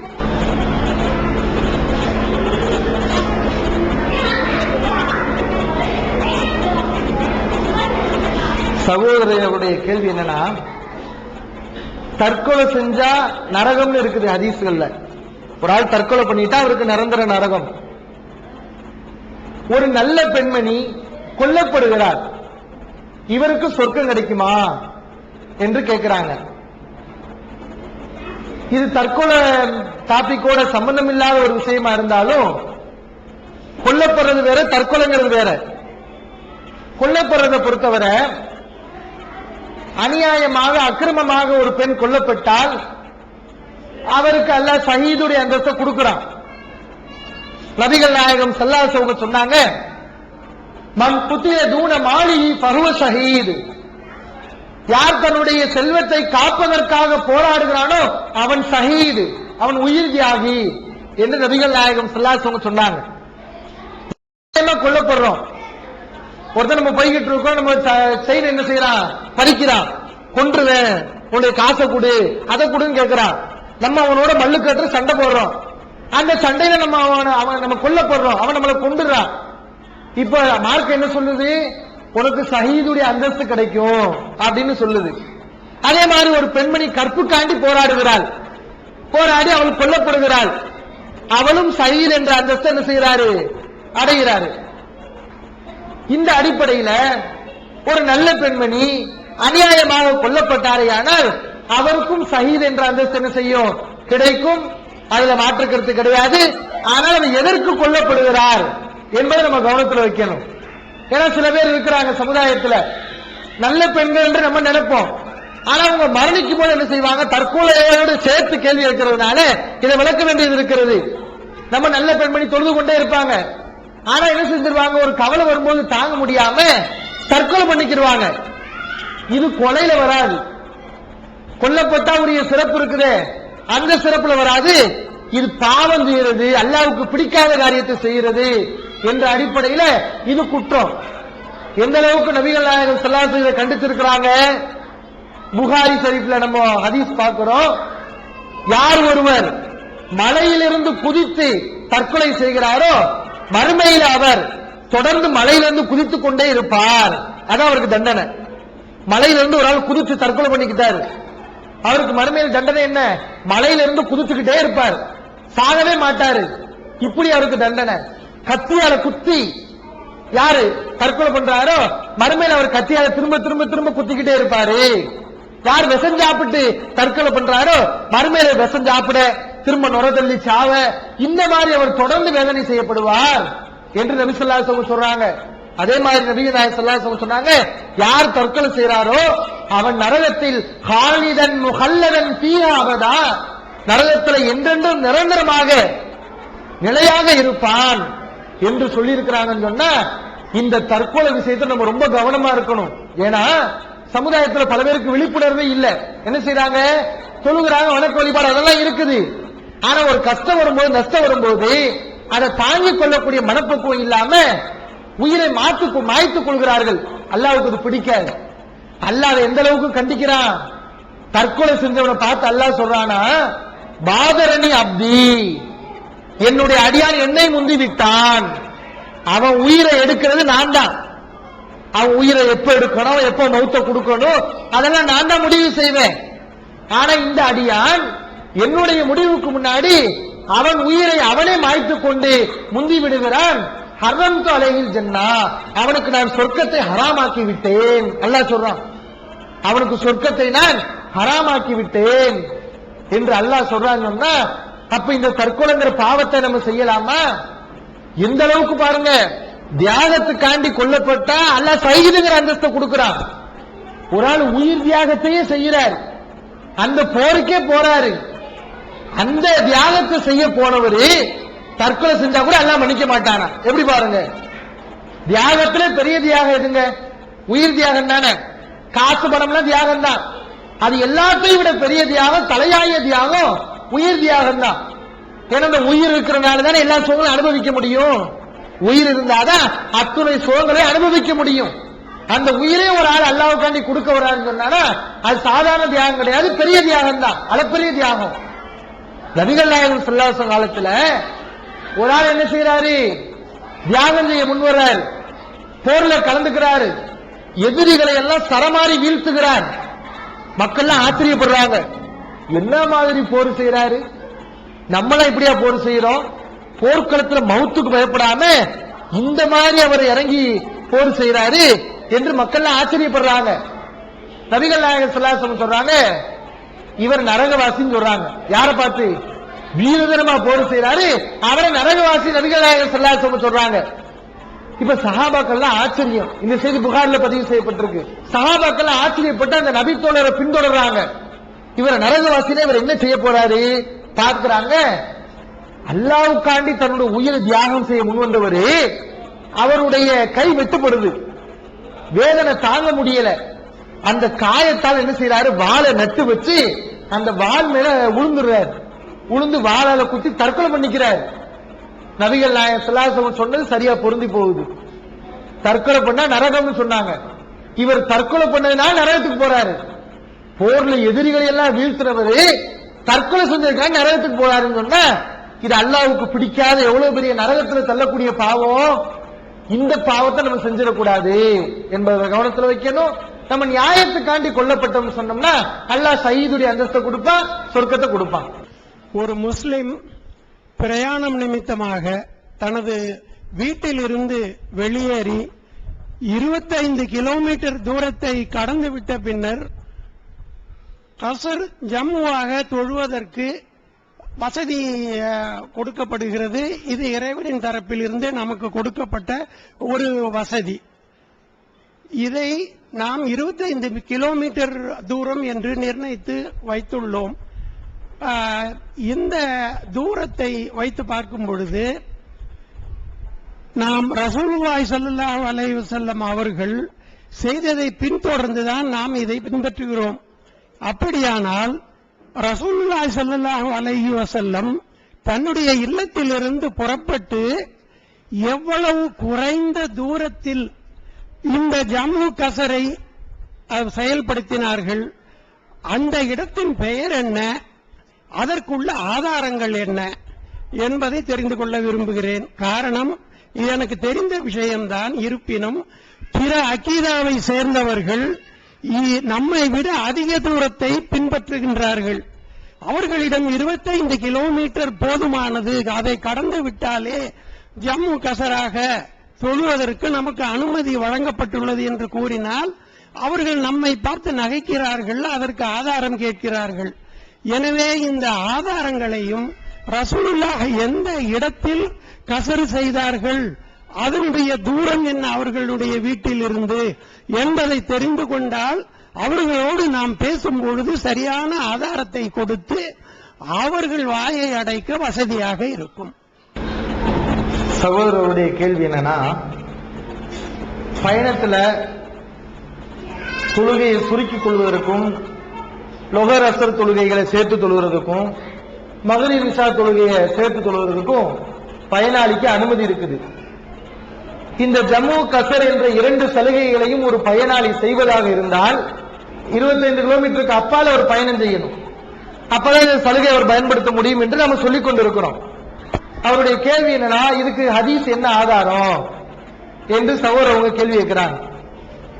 இதுக்கு தெளிவான ஒரு ஹதீஸ் இருக்குது. சஹாபாக்கள் அறிவிக்கிறாங்க, நபிகள் நாயகம் ஸல்லல்லாஹு அலைஹி வஸல்லம் அவர்கள் 3 பர்சக் அளவிற்கு பயணம் செய்தால் ஜம்மு கசர் செய்வாங்க, தொழுகையை சுருக்கிக் கொள்வார்கள் என்று நபித்தோழர் அறிவிக்கக்கூடிய ஆதாரபூர்வமான செய்தி ஹதீஸ் நூல்கள்ல பதிவு செய்யப்பட்டிருக்கிறது. இப்ப இந்த செய்தி என்ன சொல்லுது? ஜம்மு கசர் நம்ம எப்ப செய்யணும், நபிகள் நாயகம் ஸல்லல்லாஹு அலைஹி வஸல்லம் எப்ப செஞ்சிருக்கிறாங்க என்ற தகவலை கொடுக்குது. 3 பர்சக் அப்படின்னு ஹதீஸ்ல இடம்பெறுது. 3 பர்சக் அப்படின்னா அளவு எவ்வளவு என்று நம்ம இன்றைக்கு பார்க்கும்போது, பர்சக் என்பது அன்றைய காலத்தில் உள்ள ஒரு அளவு. அந்த இன்றைய காலத்தில் அது எவ்வளவு வருது என்று நம்ம பார்க்கும்போது 25 கிலோமீட்டர் வருது. ஏறத்தாழ எவ்வளவு வருது? 25 கிலோமீட்டர் அளவுக்கு வருகிறது. இந்த ஹதீஸின் அடிப்படையில தான் 25 கிலோமீட்டர் கடந்து விட்டால் நாம ஜம்மு கசர் செய்யலாம், பயனாளி செய்யறதுக்கு அனுமதி இருக்குது என்று நம்ம சொல்றோம். இதுக்கு ஹதீஸ் இருக்குது, ஹதீஸ் இல்லாம இல்ல, இருக்குது. அதை யாரு சகோதரர் கேட்டாங்கன்னா அதுக்குரிய நம்பர்கள்லாம் நம்ம கொடுக்கிறோம். அதை நீங்க அவங்களுக்கு கொடுத்து அதை நீங்க தெரிவிக்கலாம். இது வந்து பரிசம் போடுறாங்க, இப்போ வந்து பர்த்டேக்கெல்லாம் கேக் வெட்டுறாங்கல்ல, அவங்க வீட்டுக்கு நம்ம போய் கலந்துக்கலாம், அவங்க வீட்ல இருந்து வர சாப்பாடு சாப்பிடலாமா? நல்ல ஒரு கேள்வியை கேட்கிறாங்க. பரிசம் போடுறாங்க, பர்த்டே கேக்கு தர்றாங்க, இந்த மாதிரியான நிகழ்ச்சிகள்ல தரப்படுகின்ற உணவுப் பொருட்களை நம்ம சாப்பிடலாமா, அவங்களுடைய வீடுகளுக்கு போகலாமா அப்படின்னு கேட்கிறாங்க. இந்த கேள்வியில 2 வகையான கேள்வி இதுல இருக்குது. ஒண்ணு, அந்த நிகழ்ச்சிகளுக்கு நம்ம போகலாமா என்பது ஒரு கேள்வி, அந்த சாப்பாடை சாப்பிடலாமா என்பது இன்னொரு கேள்வி. முதல்ல அந்த நிகழ்ச்சிகளுக்கு போகலாமா? மார்க்க நமக்கு ஒரு அடிப்படையான ஒரு விஷயத்தை சொல்லி தருகிறது. மார்க்கத்துக்கு மாற்றமான ஒரு காரியம் ஒரு இடத்துல நடந்தா அந்த சபைக்கு நம்ம போகக்கூடாது, அந்த நிகழ்ச்சியில கலந்து கொள்ளக்கூடாது. ஒரு நிகழ்ச்சியில மார்க்கம் தடுத்த விஷயம் அரங்கேறுகிறது, மார்க்கம் தடுக்கப்பட்ட முறையில ஒரு வைபவம் அரங்கேறுகிறது என்று சொன்னால் அந்த நிகழ்ச்சியில முஸ்லிம்களாகிய நாம பங்கெடுக்க கூடாது. இது இஸ்லாத்துடைய ஒரு முக்கியமான சட்டம். அல்லாஹ் திருமறை குர்ஆன்ல சொல்லி காட்டுறான், வகத் நஸல அலைக்கும் ஃபில் கிதாப், அல்லாஹ் இந்த வேதத்திலே உங்களுக்கு சட்டமாக்கி இருக்கிறான். அன் இதா சமிஅத்தும் ஆயாத்தில்லாஹி யுக்ஃபரு பிஹா வ யுஸ்தஹ்ஸவு பிஹா ஃபலா தகூது மாஹும், அல்லாஹ்வுடைய வசனங்கள் கேலி செய்யப்படுவதை, கிண்டல் செய்யப்படுவதை நீங்கள் கண்டால், அப்படி கேலி கிண்டல் செய்யறாங்களே அவங்களோட நீங்க சேர்ந்து உட்காராதீங்க. அல்லாஹ் சட்டம் போடுறான். குர்ஆனை கேலி செய்யப்படக்கூடிய ஒரு சபையில் நீங்கள் இருந்தால் அந்த சபையில இருக்காதீங்க, அதை புறக்கணித்து விடுங்கள். மீறி நீங்கள் அந்த சபையில் இருந்தால், பங்கெடுத்தால், இன்னக்கும் இதை மிசுலுகும், நீங்கள் அவங்கள மாதிரி தான். அல்லாஹ் என்ன சொல்றான்? ஒரு மார்க்கத்துக்கு மாற்றமான காரியத்தை ஒரு இடத்துல செஞ்சா அந்த இடத்துல நீ இருக்காத. மீறி இருந்தா உனக்கு என்ன பாவம்? அந்த காரியத்தை அவன் செஞ்சா அவனுக்கு என்ன பாவம் கிடைக்குமோ அந்த பாவம் தான் உனக்கும் கிடைக்கும். நீ என்ன சொல்ல முடியாது? நான் செய்யலையே, நான் சும்மா போய் நிக்கத்தானே செஞ்சேன் சொல்ல முடியாது. அவன் இந்த தப்பு செய்யும் போது அந்த இடத்துல நின்றையில அந்த தவறை கண்டிக்காமல் பங்கெடுத்துக் கொண்டா இல்லையா, அதனால அந்த பாவத்தை அல்லாஹ் ஓந்தலையிலையும் சுமத்துறான். நீனும் அவன மாதிரிதான் பாவத்துல என்று அல்லாஹ் திருமறை குர்ஆன் என்ன செய்யறான்? சட்டம் சொல்றான். நபிகள் நாயகம் ஸல்லல்லாஹு அலைஹி வஸல்லம் சொன்னாங்க, மன்றா மின்கும் முன்கரன், உங்களில் ஒருவர் ஒரு தீமையை கண்டால், முஸ்லிம்ல இந்த செய்தி பதிவு செய்யப்பட்டிருக்கிறது, ஃபல்யுகையிருஹு பியதிஹி, அவர் தன்னுடைய கரத்தால் அதை தடுக்கட்டும். ஃபஇல்லம் யஸ்ததி, முடியாவிட்டால் ஃபபிலிசானிஹி, நாவால் தடுக்கட்டும். கையால தடுத்து பாரு, முடியலையே சொல்லு.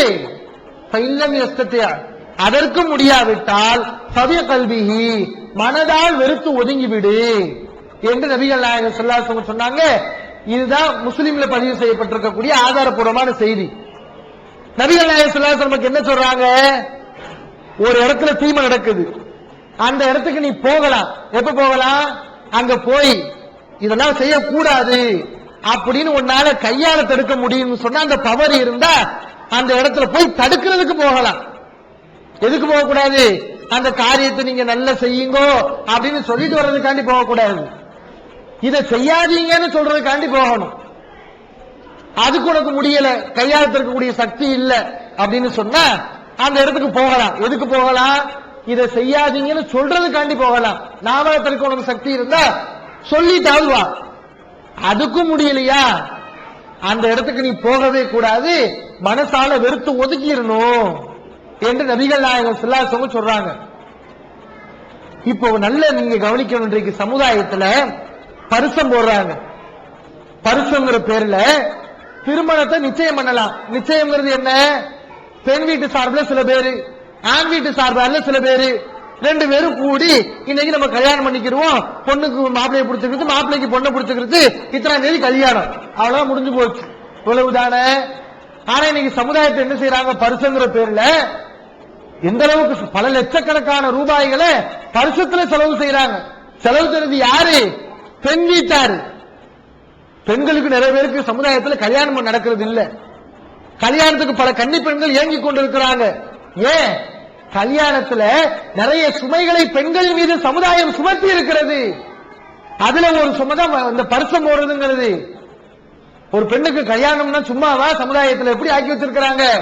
பரிசம் போடணுமே, அதுக்கு இத்தனை லட்சம் செலவாகுமே, கல்யாணம் ஆகுமே, அதுக்கு பந்தல் போடணும், அதுக்கு இவ்வளவு லட்சம் செலவு, சாப்பாடு போடணும், மறுவீடு செலவு இருக்கு, இப்படி எல்லாம் ஏராளமான செலவுகளை பெண் வீட்டாளர்கள் சுமத்தி வச்சிருக்கிறாங்க.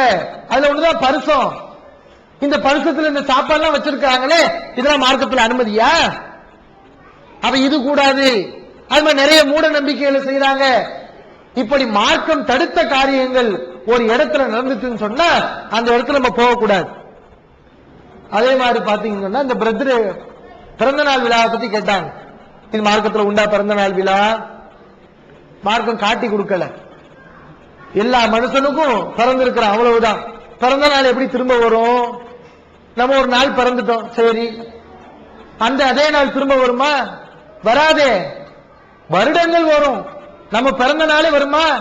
நம்ம பிறக்கும் போது நமக்கு ஒரு நாள் வயசுன்னு வைங்களேன், அடுத்த வருஷம் நமக்கு ஒரு நாளா வயசு இருக்கும், ஒரு வயசாயிருக்கும், 2 வருஷம் 2 வயசாயிருக்கும்.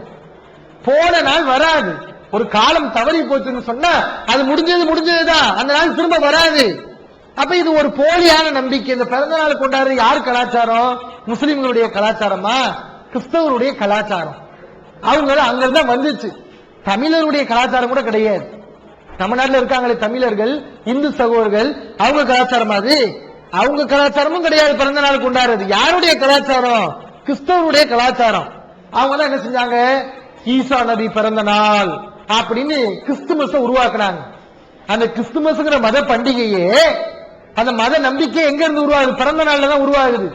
இயேசு பிறந்த நாளுங்கிற அடிப்படையில தான் அவங்க அந்த மத நம்பிக்கையை உருவாக்குறாங்க. அவங்க இருந்து வந்தது அந்த பிறந்த நாள். அப்ப அதை நம்ம காப்பி அடிக்கலாமா? நபிகள் நாயகம் ஸல்லல்லாஹு அலைஹி வஸல்லம் என்ன சொன்னாங்க? மன் தஸப்பஹ பிகௌமின் ஃபஹுவ மின்ஹும். யார் மாற்று மதத்தினருக்கு ஒப்ப நடக்கிறாரோ அவர் முஸ்லிம்கள் அல்ல, அவர் மாற்று மதத்தை சார்ந்தவர், நம்மை சார்ந்தவர் அல்ல என்று நபி ஸல்லல்லாஹு அலைஹி வஸல்லம் சொன்னாங்க. ஆக இந்த பிறந்த நாள் கொண்டாட்டம் என்பது மாற்று மத கலாச்சாரம். மாற்று மத கலாச்சாரத்தை முஸ்லிம்களாகி நாம கடைபிடிக்க கூடாது என்று நபிகள் நாயகம் ஸல்லல்லாஹு அலைஹி வஸல்லம் அவர்கள் சொல்லி இருக்கிறாங்க. அதனால இது மார்க்க தடை செய்யப்பட்ட ஒரு நிகழ்ச்சி. அப்ப இந்த நிகழ்ச்சிக்கு நம்ம போகலாமா?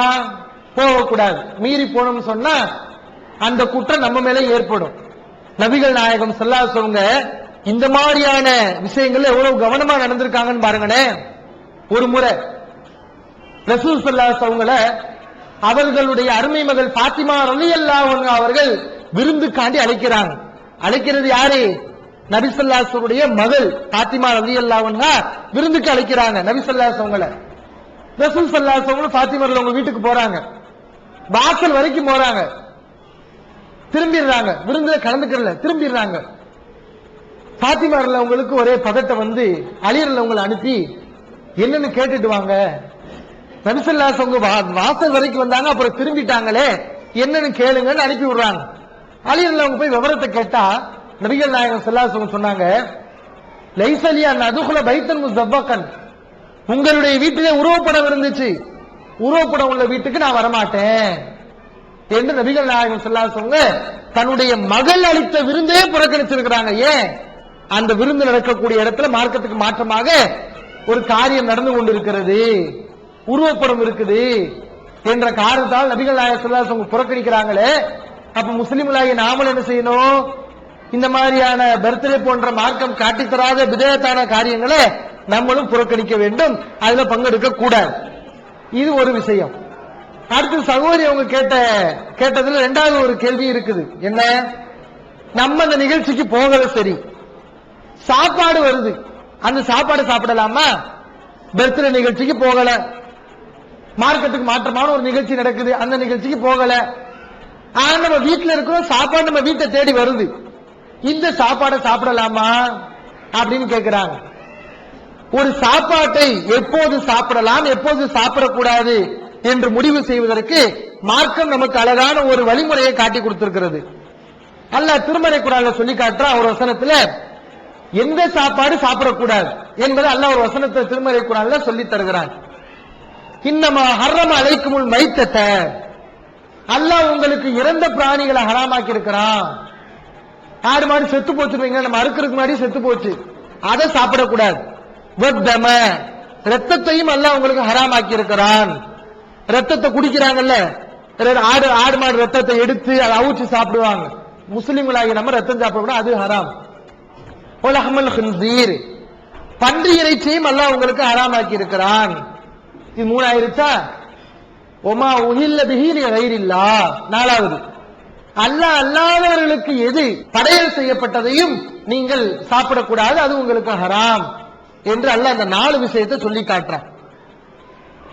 அல்லாஹ் அல்லாதவர்களுக்காக படையல் செய்யப்பட்டதா சாப்பிடக்கூடாது.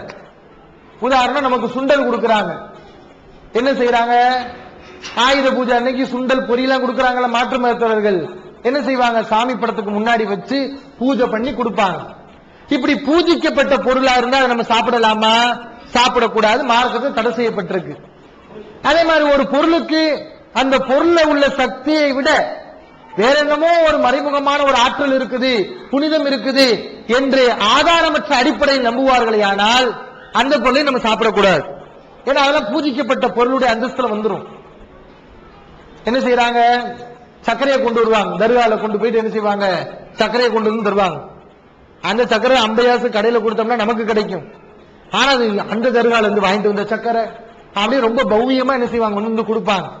அது கொஞ்சோடு என்ன செய்ய எடுத்து என்னமோ சர்க்கரையை திங்காத ஆள் மாதிரி என்ன செய்வாங்க, எடுத்து சாப்பிடுவாங்க.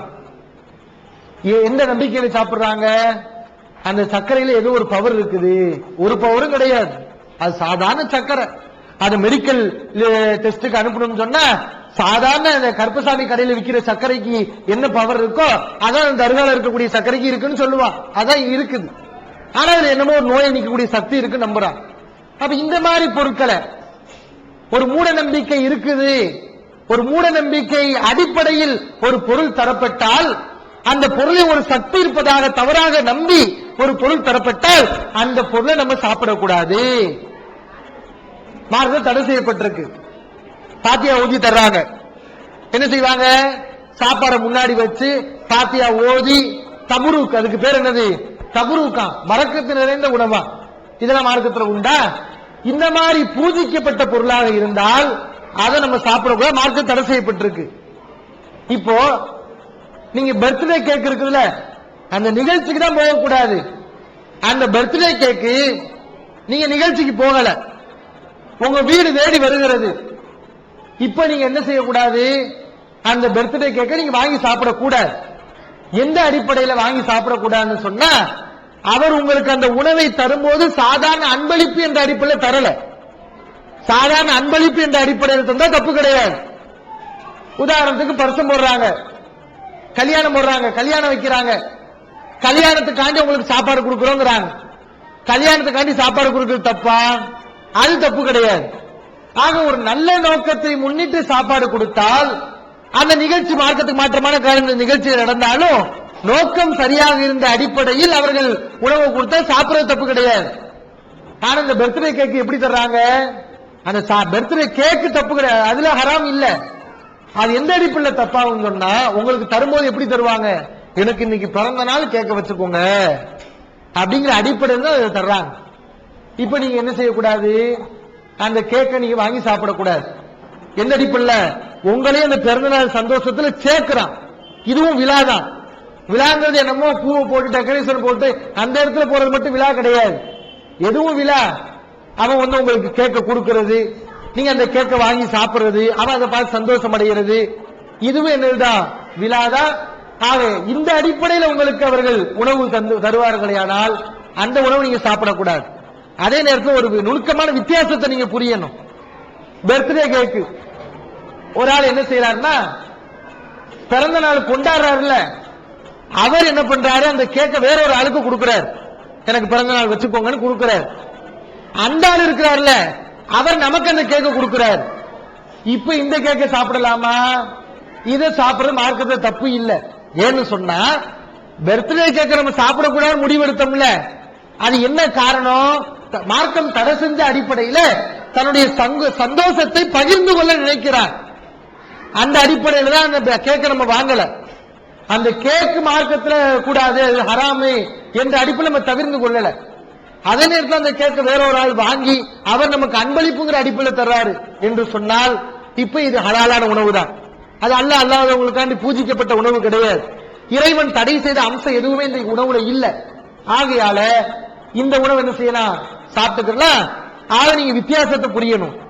பர்த்டே கேக்க பொறுத்தவரை கொண்டாடக்கூடியவன் நேரடியாக வந்து கொடுத்தால் அவனை நீங்க அந்த தீமையை ஆதரிக்கக்கூடியது வருதுங்கிறதுனாலதான் அந்த நீங்க கேட்க நீங்க ரிஜெக்ட் பண்ணணும், அதை நீங்க ஒதுக்கணும்.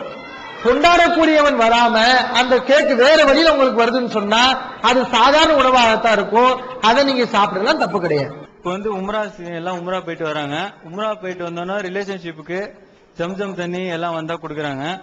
அந்த ஜம்ஜம் நீர் கொடுத்தோன்னே அதை வந்து நின்றுட்டு குடிக்கணும், பிஸ்மி சொல்லாம குடிக்கணும்.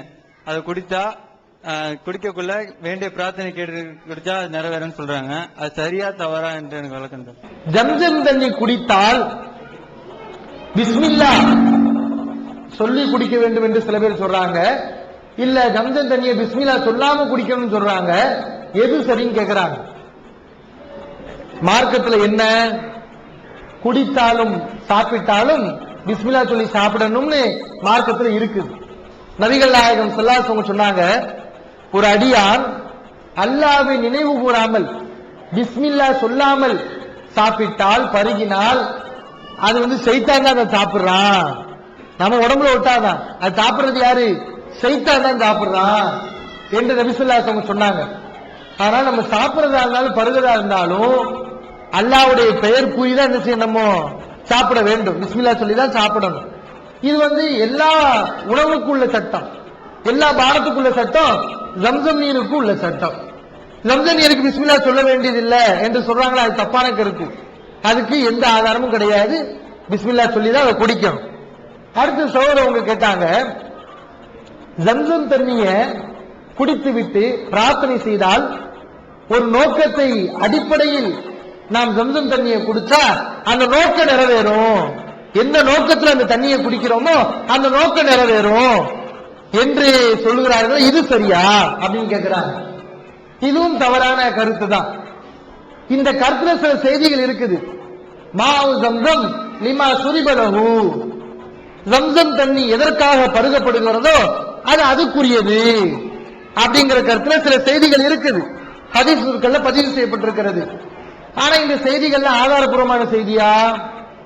நபிகள் நாயகம் ஸல்லல்லாஹு அலைஹி வஸல்லம் இப்படி சொன்னாங்கன்னு வருது. ஜம்சம் தண்ணிய ஒரு நோக்கத்தை நம்ம நினைச்சு நம்ம குடிச்சோம் சொன்னா அந்த நோக்கம் நிறைவேறும் சில ஹதீஸ் இருக்குது. ஆனா இது ஆதாரபூர்வமான செய்தியா கேட்டா கிடையாது, பலகீனமான செய்தி. இது அறிவிக்கக்கூடியவங்க பொய்யர்கள் வருகிறார்கள், மூளை குழம்பியவர்கள் வருகிறார்கள். அப்ப இவங்க எல்லாம் நபிகள் நாயகம் ஸல்லல்லாஹு அலைஹி வஸல்லம் சொன்னாங்கன்னு சொன்னா ஏத்துக்க முடியுமா? ஏத்துக்க முடியாது. ஏன்னா அவங்க தப்பான செய்தியை சொல்லிடுவாங்க நபிகள் நாயகம் ஸல்லல்லாஹு அலைஹி வஸல்லம் பெயரால. ஆக ரசூல் ஸல்லல்லாஹு அலைஹி வஸல்லம் சொல்லாத செய்திகளையும் நம்ம ஏற்றுக்கொள்ள வேண்டிய நிலைகள் வருங்கிற காரணத்தினால அறிஞர்கள் இந்த மாதிரியான பலகீனமான செய்திகளை எல்லாம் ஏற்றுக்கொள்வது இல்லை. இது பலகீனமான செய்தி, ஏற்றுக்கொள்ளக்கூடாது. இந்த ஜம்சம் தொடர்பாக அடுத்து இன்னொரு கேள்வி. ஜம்சம் தண்ணீரை நாம் நின்று கொண்டு குடிக்கலாமா? நின்று கொண்டுதான் குடிக்க வேண்டும் என்ற ஒரு கருத்து இருக்குது. எல்லா தண்ணியும் உட்கார்ந்து குடிக்கணும்னு சொல்லுவாங்க. ஜம்சம் தண்ணீரை மட்டும் நின்றுட்டு குடிக்கணும் அப்படின்னு சொல்லுவாங்க. ஏன் இப்படி சொல்றாங்கன்னா, ஒரு செய்தி முஸ்லீம்ல பதிவு செய்யப்பட்டிருக்கு. நபிகள் நாயகம் ஸல்லல்லாஹு அலைஹி வஸல்லம் ஜம்சம் தண்ணீரை நின்று கொண்டு குடித்தார்கள் அப்படின்னு ஒரு செய்தி இருக்குது. அதை அடிப்படையா வச்சுதான் கேட்கிறாங்க. இந்த செய்தியில இருந்து என்ன புரியுறாங்கன்னா, ஜம்சம் தண்ணியை மட்டும் நின்றுட்டு குடிக்கணும் போலன்னு புரியுறாங்க. ஆனா அப்படி கிடையாது. மார்க்கம் என்ன சொல்லுதுன்னு சொன்னா, உட்கார்ந்து குடிக்கணுங்கிற அடிப்படையிலே ஹதீஸ்கள் வருது, நின்று கொண்டு குடிக்கலாம் என்ற கருத்திலே ஹதீஸ்கள் வருது. உட்கார்ந்துதான் நம்ம குடிக்கிறதா சிறந்தது. முடிஞ்ச அளவுக்கு நம்ம என்ன செய்யணும், தண்ணீரை பானங்களை பருதும் போது உட்கார்ந்து குடிக்கணும். உட்கார்ந்து குடிக்க முடியாத சில சூழல்கள் இருக்குதுன்னு சொன்னா அந்த மாதிரி நேரங்களில் நின்று குடிக்கலாம். நபிகள் நாயகம் ஸல்லல்லாஹு அலைஹி வஸல்லம் நீங்க நின்று குடிக்காதீங்க தடை போட்டிருக்கிறாங்க. அதனால ஜம்சம் தண்ணியா இருந்தாலும் கூட முதல்ல நம்ம என்ன செய்யணும், உட்கார்ந்து குடிக்கத்தான் நம்ம ட்ரை பண்ணணும். உட்கார்ந்து குடிக்க முடியாத சூழல் வரும்போது என்ன செய்யலாம், நின்று குடிக்கலாம். எந்த அடிப்படையில் நபிகள் நாயகம் ஸல்லல்லாஹு அலைஹி வஸல்லம் சில நேரங்கள் என்ன செஞ்சிருக்கலாம், இந்த தண்ணீர் எல்லாம் நின்று குடிச்சிருக்கிறாங்க. அது அந்த சூழ்நிலை கருதி அந்த மாதிரி நம்ம என்ன செய்யலாம், நின்று குடிச்சுக்கலாம். சிறுநீர் கழிக்கணும்ல, நபிநாயகம் என்ன சொன்னாங்க, சிறுநீர் நீங்க கழிக்கிறீங்கன்னு சொன்னா உட்கார்ந்துதான் நீங்க சிறுநீர் கழிக்கணும். இதான் மார்க்கம் சொல்லுகிறது. ஆனா சில நேரங்கள் நபிகள் நாயகம் என்ன செஞ்சாங்க, இந்த அசுத்தமான இடங்கள் இருந்தா, அங்க உட்கார முடியாதுங்கிற சூழ்நிலை இருந்தா அந்த நேரங்கள்ல அவங்க நின்று கழிச்சிருக்கிறாங்க. இந்த சிறுநீர் கழிக்கிற மாதிரி உள்ள சட்டம் தான் தண்ணீர் பெறுகிறதுக்கும். அது எப்படி நம்ம பார்க்கணும், உட்கார்ந்து குடிக்க முடியுதா முடியலையா? உட்கார்ந்து குடிக்க முடிஞ்சிச்சுன்னா உட்கார்ந்து குடி, முடியலன்னா நின்று குடி. அது ஜம்சம் தண்ணீரா இருந்தாலும் சரி, வேற எந்த தண்ணீரா இருந்தாலும் சரி. ஜம்சம் தண்ணி மற்ற தண்ணி எந்த அடிப்படையில் அதை என்ன செய்யக்கூடாது, நம்ம பார்க்க கூடாது. சாதாரண ஒரு மனிதர் 80 வயது 90 வயது 100 வயது 110 120 இருக்கிறாங்க. ரசூலுல்லாஹ் 63 வயசுல இருந்துட்டாங்களே. இவ்வளவுக்கும் அல்லாஹ்வுடைய நேசர், அல்லாஹ்வுக்கு ரொம்ப நெருக்கமானார். இதுக்கு எனக்கு விடையை தாருங்க. சகோதரி அவர்கள் என்ன கேட்கிறாங்கன்னா, மனிதர்கள்ல எத்தனையோ பேர் 80 வருடம் 100 வருடம் 100க்கு மேல இப்படியெல்லாம் நீண்ட காலம் வாழ்கிறார்கள். ஆனால் நபிகள் நாயகம் ஸல்லல்லாஹு அலைஹி வஸல்லம் அவர்கள் 63 வருடம் தானே வாழ்ந்தார்கள். இதை பற்றி என்ன விளக்கம் அப்படின்னு கேட்கிறாங்க. மனிதன் இந்த உலகத்துல எவ்வளவு காலம் வாழுகிறான் என்பது முக்கியம் கிடையாது. அவன் 1000 வருஷமே வாழட்டுமே தவிர வாழட்டுமே, அதனால அவனுக்கு எந்த நன்மை ஏற்பட போறதில்லை. எப்படி வாழுகிறான் என்பதுதான் முக்கியம். குறுகிய காலத்துல நம்ம வாழ்ந்தாலும் நல்லவனாக நிறைய நல்லமல்களை செய்யக்கூடியவராக நம்ம வாழ்ந்தோம்னு சொன்னா அதுவே மறுமையில நமக்கு மிகப்பெரிய பேச்சாக அமையும். இன்றைக்கு மனிதர்கள் 100, 120 என்றெல்லாம் வாழ்றாங்க. ஆனா அவங்க பெரும்பாலானவருடைய வாழ்க்கை எடுத்து பாத்தீங்கன்னா அவங்களுடைய வாழ்க்கையில எந்த ஒரு நல்லமல்களையும் இறைவனுக்கு ஒப்பான காரியங்களையும் பார்க்க முடியாது. ஆனா நபிகள் நாயகம் ஸல்லல்லாஹு அலைஹி வஸல்லம் 63 வருட காலம் வாழ்ந்தாலும் அவங்க ஏராளமான நிறைய நன்மைகளை செய்தார்கள். எந்த அளவுக்கு நபிகள் நாயகம் ஸல்லல்லாஹு அலைஹி வஸல்லம் மற்ற சஹாபாக்களோட, நம்ம நபித்தோழர்களை பத்தி வரலாறுகள்ல கேள்விப்பட்டிருப்போம். நபித்தோழர்கள் நன்மையில விரைவார்கள், போட்டி போட்டார்கள், நன்மையை செய்வதற்காண்டி பல தியாகங்களை செய்தார்கள் என்றெல்லாம் கேள்விப்பட்டிருக்கிறோம்.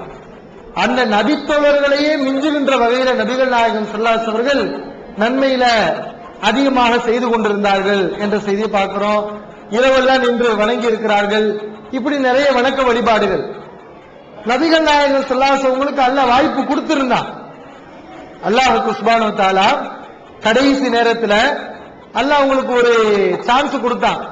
இந்த உலகத்துல இன்னும் நீங்க வாழ்றீங்களா அல்லது இந்த உலகத்துல விட்டு விட்டு மறுமை வாழ்க்கைக்கு வந்துடுறீங்களா, என்னிடத்துல வந்துடுறீங்களா என்ற ஒரு வாய்ப்பை நபிகள் நாயகம் ஸல்லல்லாஹு அலைஹி வஸல்லம் அல்லாஹ் கொடுத்தான். ஒரு முறை நபிகள் நாயகம் ஸல்லல்லாஹு அலைஹி வஸல்லம் நபித்தோழர்களிடத்துல சொன்னாங்க, அல்லாஹ் அடியானுக்கு இந்த உலகத்தில் வாழ்வதற்கும் இந்த உலகத்தை விட்டு பிரிவதற்கும் விருப்பம் அளிக்கிறான். ஆனால் அந்த அடியார் அல்லாஹ்விடத்தில் செல்வதையே தேர்வு செய்கிறார். இந்த உலகத்தை விட்டுவிட்டு அல்லாஹ்விடத்தில் செல்வதையே தேர்வு செய்கிறார் என்று நபிகள் நாயகம் ஸல்லல்லாஹு அலைஹி வஸல்லம் ஒரு பொதுவான ஒரு தகவலை சொல்றாங்க. மூடலாக இலைமறை காயாக சொல்கிறார்கள். இந்த ஹதீஸை கேட்ட அபூபக்கர் ரலியல்லாஹு அன்ஹு அவர்கள் அழ ஆரம்பித்து விடுகிறார்கள். ஏன்னா அவங்களுக்கு விளங்குது அந்த அடியான் யாரு, நபிகள் நாயகம் ஸல்லல்லாஹு அலைஹி வஸல்லம் தான். அவங்களுக்கு தான் அல்லாஹ் என்ன செஞ்சிருக்கிறான், இந்த உலகத்துல வாழ்றதுக்கு விருப்பம் கொடுத்திருக்கான், விரும்பினா மறுமை வாழ்க்கைக்கு வர விருப்பம் கொடுத்திருக்கிறான். நபி ஸல்லல்லாஹு அலைஹி வஸல்லம் இந்த உலகத்துல நான் வாழ மாட்டேன், அல்லாஹ்விடத்துல போறேன் என்று அவங்க என்ன செய்யறாங்க, முடிவு செய்யறாங்க என்று அபூபக்கர் அவர்கள் புரிந்து கொண்டு அல்லாஹ்வின் தூதர் ஸல்லல்லாஹு அலைஹி வஸல்லம் நம்மை விட்டு பிரிய போகிறார்கள் என்ற விஷயத்தை இந்த செய்தியிலிருந்து புரியுறாங்க. இந்த செய்தியை சொல்லும்போது நபிகள் நாயகம் ஸல்லல்லாஹு அலைஹி வஸல்லம் என்ன சொல்றாங்க தெரியுமா, அல்லாஹ்விடத்திலே உள்ளதுதான் சிறந்தது, அல்லாஹ்விடத்தில் உள்ளதுதான் சிறந்தது. ஏன்னா உலக வாழ்க்கையை பொறுத்தவரை அது மனுஷன் எவ்வளவுதான் இன்பங்களை சுகங்களை அனுபவிச்சாலும் மறுமை வாழ்க்கையோட நீங்க ஒப்பிட்டு பாத்தீங்கன்னா இந்த உலக இன்பங்கள்லாம் ஒரு இன்பமே கிடையாது. நம்ம என்ன நினைக்கிறோம், நபிகள் நாயகம் அற்ப வயசுல போயிட்டாங்களே, 60 வயசுல போயிட்டாங்களே, 100 வயசுல வாழ்றவங்க இருக்கிறாங்களே அப்படின்னு நம்ம நினைக்கிறோம். எந்த அடிப்படையிலனா உலக வாழ்க்கையில அனுபவிக்காம போயிட்டாங்க அப்படிங்கிற ஒரு எண்ணம் நமக்கு இருக்குது. ஆனா உண்மையில நீங்க யோசிச்சு பாத்தீங்கன்னா இந்த உலகத்தை விட்டு போறதுதான் நல்லவங்களுக்கு நல்லது. நல்லவர்களை பொறுத்தவரை இந்த உலக வாழ்க்கை தான் உங்களுக்கு சோதனையாது. இந்த உலக வாழ்க்கையில தான் உங்களுக்கு தீமைகள், கஷ்டங்கள், சிரமங்கள் எல்லாம். இந்த உலகத்தை விட்டு செல்வதுதான் அவங்களுக்கு நன்மையானது, நல்லவர்களுக்கு. ஒரு முறை நபிகள் நாயகம் ஸல்லல்லாஹு அலைஹி வஸல்லம் சொல்றாங்க, அடியார்கள்ல 2 பேர் இருக்கிறாங்க. இந்த செய்தி சஹீஹ் முஸ்லிம்ல பதிவு செய்யப்பட்டிருக்கு. மனிதர்கள்ல 2 பேர் இருக்கிறாங்களாம், முஸ்தரீஹுன் வ முஸ்தராஹுன் மின்ஹு. ஒரு கூட்டம் முஸ்தரீஹுன் நிம்மதி பெற்றவர்கள், இவங்க ஒரு வகையினர்கள். இன்னொரு கூட்டம் யாருங்கன்னா பிறருக்கு நிம்மதி அளித்தவர்கள், தான் நிம்மதி பெற்றவர்கள் ஒரு வகையினர், பிறருக்கு நிம்மதி அளித்தவர்கள் இன்னொரு வகையினர். இப்படி 2 பேர் இருக்கிறாங்கப்பா மக்கள்ல என்று நபிகள் நாயகம் ஸல்லல்லாஹு அலைஹி வஸல்லம் சொல்றாங்க. அப்போ நபித்தோழர்கள் கேட்கிறாங்க, அல்லாஹ்வின் தூதரே நிம்மதி பெற்றவர்னா யாரு, பிறருக்கு நிம்மதி கொடுத்தவர்னா யாரு கேட்கிறாங்க. நபிகள் நாயகம் ஸல்லல்லாஹு அலைஹி வஸல்லம் சொன்னாங்க, அல் அப்துல் மூமினு யஸ்தரீஹு மின் நஸபி துன்யா வ அதாஹா இலா ரஹ்மத்தில்லாஹ். ஒரு இறை நம்பிக்கையாளனான அடியான், ஒரு இறை நம்பிக்கையாளன் இந்த உலகத்தில் அவனுக்கு மரணம் ஏற்பட்டால் இந்த உலகத்தின் கஷ்டங்கள், நஷ்டங்கள், சிரமங்கள், இன்னல்கள், துயரங்கள், துன்பங்கள் எல்லாவற்றிலிருந்தும் விடுபட்டு அல்லாஹ்வின் அருளை நோக்கி அவர் செல்கிறார். யாருக்கு மரணம் நல்லது, நல்லடியார்களுக்கு மரணம் என்பது நல்லதான். அவங்களுக்கு இந்த உலகத்துல கஷ்டங்கள்லாம் ஏற்பட்டிருக்கும்ல, துயரங்கள்லாம் ஏற்பட்டிருக்கும் உலகத்துலதான். அந்த உலகத்தை விட்டு விட்டு மறுமை வாழ்க்கைக்கு செல்கிறார்கள். மறுமையில கஷ்டம் கிடையாது, மறுமையில இன்பம் தான், மறுமையில சுகம் தான். இவங்க யாரு? நிம்மதி பெற்றவர்கள். இவங்க நல்லவங்க. நல்லவங்களுக்கு மரணம் என்பது நல்ல ஒரு வாய்ப்பு. கெட்டவர்கள் யாரு? நபிகள் நாயகம் ஸல்லல்லாஹு அலைஹி வஸல்லம் சொல்றாங்க, பிறருக்கு நிம்மதி அளித்தவர்கள் சொன்னாங்களே, அவங்க யாரு தெரியுமா? அல் அப்துல் ஃபாதிரு, கெட்ட அடியான், எஸ்தரீஹும் மின் நஸபி துன்யா வாதா, கெட்ட அடியான் எஸ்தரீஹும் மின்ஹுல் இபாது வல் பிலாது வல் ஷஜரு வத் தவாபு. ஒரு கெட்ட மனுஷன் மௌத்தா போனா, அவன் மௌத்தா போனதுனால மத்த மக்களுக்கு சந்தோஷம். அவன் வாழக்கூடிய இடத்துல நிறைய பேருக்கு இடைஞ்சல் கொடுத்திருப்பான், நிறைய பேருக்கு தொல்லை கொடுத்திருப்பான். அவன் மௌத்தா போன நிறைய பேருக்கு அல்ஹம்துலில்லாஹ் தான், நல்ல வேலைப்பா, ஒரு பெரிய முசீபத்து போச்சு என்று சொல்லக்கூடிய காட்சிகளை பார்க்கிறோம். அவனால மனிதர்களுக்கு கஷ்டம், கால்நடைகளுக்கு கஷ்டம், மரம் செடி கொடி ஊருக்கு நஷ்டம். அவன் மௌத்தா போனதுனால எல்லாமே நிம்மதியா இருப்பாங்க. இவன் பிறரை நிம்மதியுற செய்தவன், இவன் மௌத்தா போறதுனால பிறருக்கு நிம்மதி ஏற்பட்டிருக்கு என்று நபி ஸல்லல்லாஹு அலைஹி வஸல்லம் சொல்றாங்க. ஆக நபிகள் நாயகம் ஸல்லல்லாஹு அலைஹி வஸல்லம் 63 வருட காலம் வாழ்ந்து மரணிச்சிருக்காங்கன்னு சொன்னா அது அவங்களுக்கு இழப்பு கிடையாது, நன்மைதான். அதனாலதான் இந்த உலகத்துல எனக்கு வாழ வேண்டாம், நான் அல்லாஹ்ட்டே போய்க்கிறேன், அல்லாஹ் எனக்கு நிறைய பாக்கியங்களை வச்சிருக்கிறான் என்று மறுமை வாழ்க்கையை அவங்க என்ன செஞ்சிருக்காங்க? தேர்வு செஞ்சிருக்கிறாங்க. இந்த உலக இன்பங்கள ஒரு இன்பமே கிடையாது. மறுமையில் அல்லாஹ் தரக்கூடிய இன்பம் எப்படிப்பட்ட இன்பம்? அது நிலையான உன்னதமானது, அதுக்கு நிகரே கிடையாது, அப்படிப்பட்ட இன்பம். அதனாலதான் நபி ஸல்லல்லாஹு அலைஹி வஸல்லம் அல்லாஹ்வுடைய அந்த மறுமை வாழ்க்கையை தேர்வு செஞ்சாங்க. அல்லாஹ்